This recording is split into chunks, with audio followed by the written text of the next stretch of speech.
અને વડીલો વગરનું ઘર કેવું સૂનું લાગે. ભલે કાંઈ વડીલો કરતા ના હોય, સોફામાં બેઠા બેઠા માળા ફેરવતા હોય ને, તો ઘર ભરેલું ભરેલું લાગે. અહીંયા જયારે વડીલો ગયા બહુ ખેદ લાગ્યો. અર્જુન આવીને કહેવા લાગ્યો, મોટા ભાઈ આટલા દિવસ થઈ ગયા, મારું મન લાગતું નથી, તમે જો આશીર્વાદ આપો ને આજ્ઞા આપો તો દ્વારિકાધીશને મળવા જઈ આવું. ઠીક છે, વહેલો પાછો આવજો. ચાલ્યા છે અર્જુન દ્વારિકામાં પ્રભુને મળવા માટે. અહીંયા યુધિષ્ઠિરને અમંગલના એંધાણ દેખાય.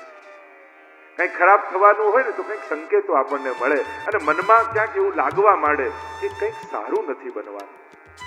યુધિષ્ઠિરને પણ એવા સંકેતો દેખાવા લાગ્યા, કલયુગના પ્રભાવ દેખાવા લાગ્યા.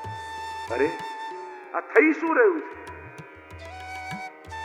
રોજ અગાસી પર ઉભા રહીને માર્ગમાં દૃષ્ટિ કરીને પ્રતીક્ષા કરતા રહે. આટલા દિવસ થયા, હજી અર્જુન પાછો નથી આવ્યો. એક દિવસ ઉભા હતા, ગડગડ ગડગડ તો રથ આવતો દેખાયો.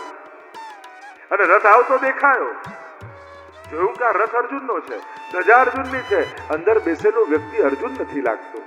નીચે ઉતરીને દોડ્યા સામે. એટલામાં રથ રોકાયો, અર્જુન નીચે ઉતર્યો, કોક મૂકીને રડતા રડતા યુધિષ્ઠિરના ચરણોમાં પડી ગયો. અરે થયું શું છે અર્જુન? તારું તેજ ક્યાં ગયું? કોઈ ભૂખ્યાને મૂકીને ભોજન કરી દીધું છે, કોઈ સ્ત્રીની તું લાજ નથી બચાવી શક્યો, કોઈ વડીલનું સન્માન નથી સાચવી શક્યો, તારું તેજ ક્યાં જતું રહ્યું? અર્જુન કહેવા લાગ્યો કે અર્જુનનું તેજ તો દ્વારિકાધીશ હતા. મોટા ભાઈ, યાદવા સ્થળી થઈ છે, યાદવ કુળનો સંહાર થઈ ગયો છે અને પ્રભુ પણ આપણને બધાને છોડીને સ્વધામ પધારી ગયા. અને જ્યારે આ સમાચાર કહ્યા, કુંતાજી ઊભા હતા. સમાચાર સાંભળતાની સાથે જ કુંતાજીએ પોતાના પ્રાણોના ત્યાગ કરી દીધા. જો ભગવાન આ ભૂતલ પર નથી, પછી મારે જીવીને શું કરવા? એ વિરહમાં પ્રાણોના ત્યાગ કુંતાએ કરી દીધા. પાંડવોને થયું, જેના આશીર્વાદથી આ રાજ્યને સુખ મળ્યું, હવે એ જ પ્રભુ નથી તો આ સુખ ભોગવીને શું કરવાનું? પરીક્ષિત રાજાને રાજા બનાવી દીધા. પરીક્ષિત તિલક કરી દીધું. દ્રૌપદીને લઈને 5 પાંડવો રાજ્યનો ત્યાગ કરી હિમાલય તરફ મહાપ્રયાણ કરે. પ્રભુ વગર આ સુખ શું કામ? એ તો ઘણી વાર એવું થાય, બા અને વડીલો ઘરમાં જતા રહે ને, એ ઠાકોરજીને ઝાંપીમાં બાંધી છોકરાઓ હવેલીઓમાં મૂકી આવે, ક્યાં પધરાઈ આવે. આનાથી કરુણ બીજી કોઈ ઘટના પુષ્ટિ માર્ગમાં નથી.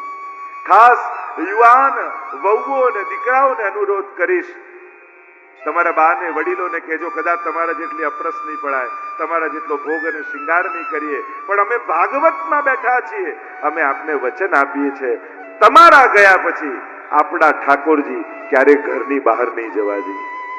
અમે સાચવીશું. જો આટલું વચન વડીલોને આપી દેશો ને તો એ હસતા હસતા દેહ છોડી શકશે. નહીં તો એમને ચિંતા હોય છે, અમારા ગયા પછી અમારા ઠાકોરજીનું શું? અરે જેને કારણે ઘરમાં સુખ છે એને ઘરેથી કાઢી મૂકશો તો પછી કયા સુખની કલ્પના કરો છો તમે? સુખ દુઃખમાં કેટલા લોકો આવ્યા ને કેટલા ગયા, પણ ઘરે બિરાજતા ઠાકોરજી હંમેશા આપણો સાથ આપ્યો, આપણને આશીર્વાદ આપ્યા. બધા જ દુઃખોમાંથી કાઢી આજે અહીંયા લાવીને રાખ્યા. શું વડીલોના ગયા પછી એ ઠાકોરજીને જ ઘરેથી કાઢી મૂકશો? સંકલ્પ કરજો યુવાનો, ભાઈઓ, બહેનો, વચન આપજો વડીલોને, ચિંતા ન કરતા બા, આપણા ઠાકોરજી આપણા ઘરે જ રહેશે, અમે ભાવથી સેવા કરીશું, અમે લાલ લડાવીશું. ભલે કદાચ તમારા જેટલું આચાર વિચાર ન પડાય, પણ એક ચોક્કસ વચન આપીએ છીએ, આપણા ઠાકોરજીને ક્યારે દુખી નહીં થવા દઈએ અને ભૂખ્યા બોડાડીશું નહીં ક્યારે ઠાકોરજી. આપણા ઘરે બિરાજતા ઠાકોરજી પ્રસન્નતામાં બિરાજશે. આટલું વચન આપણે વડીલોને ન આપી શકીએ? આ ભાગવતથી ઉત્તમ બીજો કોઈ સમય નહીં મળે. આજે જ ઘરે જઈને બધા પોતપોતાના વડીલોને કહી દેજો, ચિંતા ન કરતા, ઠાકોરજીને અમે આનંદ કરાવીશું. પ્રભુ પધારી ગયા. પાંડવોને થયું કે હવે આ સુખ ભોગવીને શું કરવાનું, અને હિમાલય તરફ પ્રયાણ કર્યું છે. એક પછી એક દેહ પડે છે. આખી મહાપ્રયાણની કથા છે. પરીક્ષિત રાજા બન્યા છે. સંસ્કારો છે, સત્તા છે, પદ છે, નગરચર્યા કરવા માટે પરીક્ષિત મહારાજ નીકળ્યા. મારી પ્રજા કઈ રીતે જીવી રહી છે લાવ જોઉં તો ખરા. નીકળ્યા તો ખરા. એક દ્રશ્ય જોયું અને આશ્ચર્ય થયું, ઉભા રહી ગયા. દ્રશ્યમાં પરીક્ષિત મહારાજે એ જોયું, એક બળદ એક પગ ઉપર ઉભો છે અને એક શુદ્ર રાજા એ બળદને મારી રહ્યો છે. બહુ આશ્ચર્ય થયું જોયું. એની બાજુમાં એક ગાય ઊભી છે. બળદની આ દુર્દશા જોઈ એ ગાય રડી ગઈ છે. બહુ આશ્ચર્ય થયું રાજા. અરે મારા રાજ્યમાં આવું પાપ, ગોવંશને મારવામાં આવી રહ્યું છે. તુરંત પેલા રાજાને પકડ્યો, બાંધ્યો. કોણ છે તું? આવું પાપ મારા રાજ્યમાં સંભવ કઈ રીતે થાય? ત્યારે પેલા બે હાથ જોડીને કહ્યું, મહારાજ હું કલયુગ છું. ભગવાન કૃષ્ણ સ્વધામ પધાર્યા એટલે હવે મારા આવવાનો સમય થયો. તું મારા રાજ્યમાં ન રહી શકે, નીકળ. મહારાજ સમયને કોઈ રોકી શકતું નથી. હવે મારો સમય આવ્યો છે. એક વસ્તુ યાદ રાખો, સમયને રોકી શકાતો નથી, સમયને કેવલ સુધારી શકાય છે. મળેલી ક્ષણોનો સદુપયોગ કરી શકાય, પણ ઘડિયાળ બંધ કરી દેવાથી સમય રોકાઈ જતો નથી. એટલે મળેલા સમયનો સદુપયોગ કરી લે ને, એ જ ચતુર્વક્તિ કહેવાય, એ જ ચતુર્વૈષ્ણવ કહેવાય. અવસર બેર બેર નહીં આવે. 1, 2, 3, 4 ને 5, આ 5 સેકન્ડ ગઈ. કરોડો રૂપિયા આપું, 5 સેકન્ડ પાછી લઈ આપો, આવે ના આવી તો કિંમતી શું થયું? સમય કે પૈસા? આપણે લોકો નાની નાની બાબતોમાં 24 કલાક મોઢું ફુલાવીને ફરતા હોઈએ. આમ થઈ ગયું, આમ થઈ ગયું. સમય પાછો નથી આવતો વૈષ્ણવો, ગયો એ ગયો. કોઈ ક્ષુદ્ર બાબતોમાં સમયને ન બગાડતા, નહીં તો તમે પોતાનું બહુ મોટું નુકસાન કરી લેશો. જે સમયની કિંમત નથી કરતો, જે સમયને સમજતો નથી. જો આપણે કહીએ કે કોઈની પાસે સમય હોય ન હોય, ગણેલી સ્વાગ, બીજા પાસે કોઈ સમય હોય ન હોય, દરેક વૈષ્ણવ પાસે સમય છે. સ એટલે શ્રીનાથજી, મ એટલે મહાપ્રભુજી, ય એટલે યમુનાજી. આ ત્રણેય વૈષ્ણવ પાસે તો સદાય માટે બિરાજે છે. એટલે તમારું કલ્યાણ સાધો એવો સમય તમને આપેલો છે ઠાકોરજીએ. એને વધાવી લેજો, એને સ્વીકારી લેજો, એના માટે વાપરી લેજો તો તરી જશો. અને એક વસ્તુ યાદ રાખો, સારી ઘડિયાળ લાવવાથી ને પહેરવાથી સમય સારો નથી થઈ જતો. સમય તો સારો બનાવવો પડતો હોય. તમે મોંઘામાં મોંઘી રોલેક્સ લાયા તો ડોક્ટર પેલો ઘડિયાળની દુકાન વાળો એમ કે હું આટલી સારી ઘડિયાળ લીધી, આજથી તમારો સારો સમય સ્ટાર્ટ. એવું કોઈ કહી શકે? અરે કંઈક સત્કર્મ દ્વારા સારા સમયની શરૂઆત થતી હોય. કલિયુગ કહેવા લાગ્યો, મારો સમજો, આપણે ત્યાં તો પુષ્ટિ માર્ગમાં કલિયુગને પણ તિરસ્કાર્યો નથી. ઉલટાનો ભગવતજી હોય તો એમ ગાયું, સબ જુગતે અધિકારી કલયુગ. સર્વ યુગ કરતા શ્રેષ્ઠ કોઈ યુગ હોય તો કલયુગ છે. કેમ? જા યુગ में શ્રી વલ્લભ પ્રગટે और સેવા રીત દિખાઈ. કારણ કે આ યુગમાં મહાપ્રભુજી પ્રગટ્યા છે. કારણ કે સારસ્વત કલ્પમાં, એ દ્વાપરમાં તો નંદ ઘેર આનંદ થયો હતો, પણ કલયુગમાં મહાપ્રભુજીની કૃપાથી કેવલ નંદ ઘેર આનંદ નથી, હવે તો ઘેર ઘેર આનંદ છે. દરેકના ઘરે ઠાકોરજી બિરાજે છે અને દરેકને ત્યાં એ નંદાલયની લીલાઓ થઈ રહી છે. કેવી કૃપા! અબ જો ભઈ તો કબહુ ન ભઈ. આ કલયુગમાં જે થયું એ તો કયા યુગમાં થયું છે? એટલે રાજા પણ સારગ્રહી હતો. એણે કલયુગના દોષોનો તો વિચાર કર્યો, પણ ગુણનો પહેલા વિચાર કર્યો કે કોઈ યુગમાં આવો ગુણ નથી. અને કયો ગુણ જોયો? યત ફલમ નાસ્તિ તપસા ન યોગે સમાધિનામ તત્ફલમ લભતે સમ્યક કલૌ કેશવ કીર્તના. જે અન્ય યુગોમાં તપથી, યજ્ઞથી, સ્વાધ્યાયથી, ઉપવાસથી, આ બધા સાધનોથી ભગવત પ્રાપ્તિ બતાવી હતી, એ જ ભગવત પ્રાપ્તિ કલયુગમાં કેવલ પ્રભુના નામ લેવા માત્રથી થઈ જાય. કલૌ કેશવ કીર્તના. પ્રભુના કીર્તન માત્રથી ભગવત પ્રાપ્તિ આ કલિયુગમાં છે. અન્ય યુગોમાં ધર્મ સહેલો છે, ધર્મી મેળવવો અઘરો છે. કલિયુગમાં ધર્મ અઘરો છે અને ધર્મી સહેલો છે. એટલે કલિયુગમાં પ્રભુ પ્રાપ્તિને સરળ બતાવ્યું છે, પ્રભુના નામ લેવા માત્રથી બતાવ્યું છે. એટલે કલિયુગને અન્ય યુગો કરતા પણ સ્થિરમોર કહ્યો. પણ આ કળિયુગ છે, આ બળનો યુગ નથી.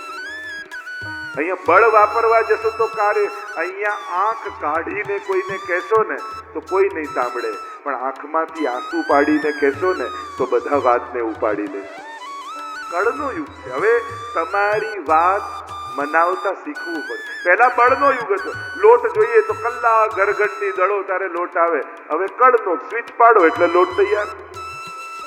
પહેલા કપડા ધોવા જતા તો છેક તળાવ કિનારે ઉચકીને જતા, ધોઈને પાછા આવતા, આટલું બળ. અત્યારે તો એક સ્વિચ પાડો એટલે કપડા તૈયાર.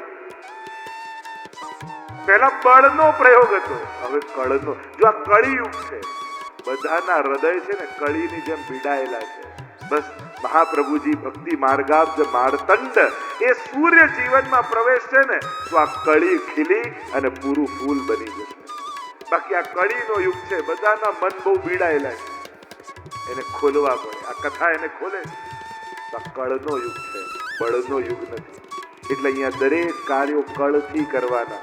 બળ વાપરવા જશો તો કોઈ નહીં સાંભળે. કળિયુગ કલૌ કેશવ કીર્તના, નામ લે. અને આ કલિયુગની વિચિત્રતા, આપણે એમ કહીએ કે નામ લેવા માત્રથી કૃપા. કદાચ એવું કહેવા માંગતા હોય કે કલિયુગમાં પ્રભુનું નામ લેવું અઘરું થઈ જશે. ટીવી જોતા હશો કોઈ ડિસ્ટર્બ નહીં કરે, મોબાઈલ જોતા હશો કોઈ ડિસ્ટર્બ નહીં કરે. મેં તમને લાવો ને એક માળા ફેરવું. જ્યાં માળા હાથમાં લીધી ત્યાં ફોનની ઘંટડી વાગશે, ડોરબેલ વાગશે, મહેમાન આવશે, બાળકો સૂતા હશે તો જાગી જશે, રડવા લાગશે, પણ એક માળા તમને કોઈ શાંતિથી પૂરી નહીં કરવા દે. એટલે આપણે એમ માનીએ કેવલ નામ લેવા માત્રથી કૃપા, નામ લેવું અઘરું થઈ ગયું. અને એટલા માટે વૈષ્ણવો કલિયુગના પ્રભાવથી બચવું હોય તો પ્રભુની સન્મુખતા બનાવી રાખજો. યદા બહિર્મુખાયુયમ ભવિષ્યત કથમ ચન તદા કાલ પ્રવાહસ્થા દેહ ચિત્તાદયોપ્ય.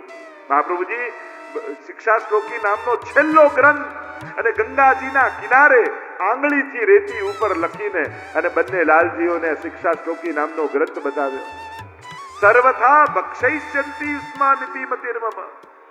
જો પ્રભુથી બહિર્મુખ થયા ને તો કાળનો ગ્રાસ બની જશે. આ કાળ તમારો ગ્રાસ કરી જશે. કાળથી બચવા માટે કૃષ્ણની સન્મુખતા રાખજો. 5 મિનિટ પણ રોજ ઊભા જરૂર રહેવું. આપણને જ્યારે દેખાશે પણ એ આપણને જોઈ રહ્યો છે એવો ભાવ રાખીને પણ ઊભા રહો. એની દ્રષ્ટિમાં મંગલ છે, એની દ્રષ્ટિમાં શુભ છે, એની દ્રષ્ટિમાં સૌભાગ્ય છે. એની દ્રષ્ટિ પડશે ને તો એ તમારા દુર્ભાગ્યો ટળી જશે.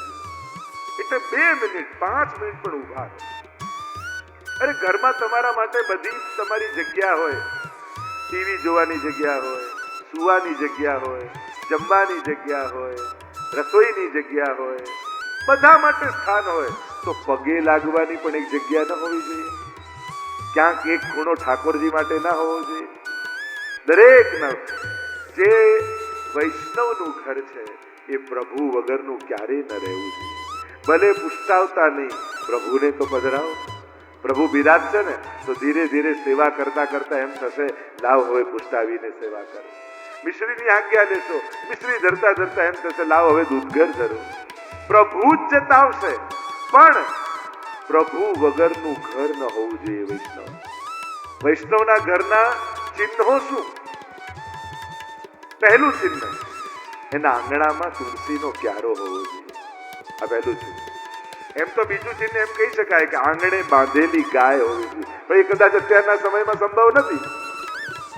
તો આંગણામાં તુલસીનો ક્યારો હોય.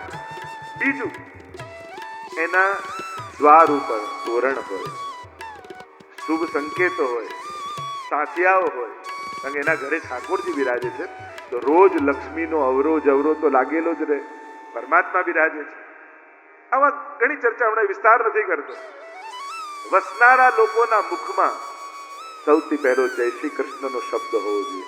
તમારા આંગણે કોઈ પ્રવેશે તો એનું સ્વાગત, હાય, હેલો, કેમ છો, બધું પછી સૌથી પહેલા જય શ્રી કૃષ્ણ. એનું સ્વાગત ભગવાનના નામથી થવું જોઈએ અને આંગણે આવેલો એમને પાછો ન જતો રહે એના માટે ઠાકોરજીનું પ્રસાદી જલ અને પ્રસાદી મિશ્રીથી એનું સ્વાગત થવું જોઈએ.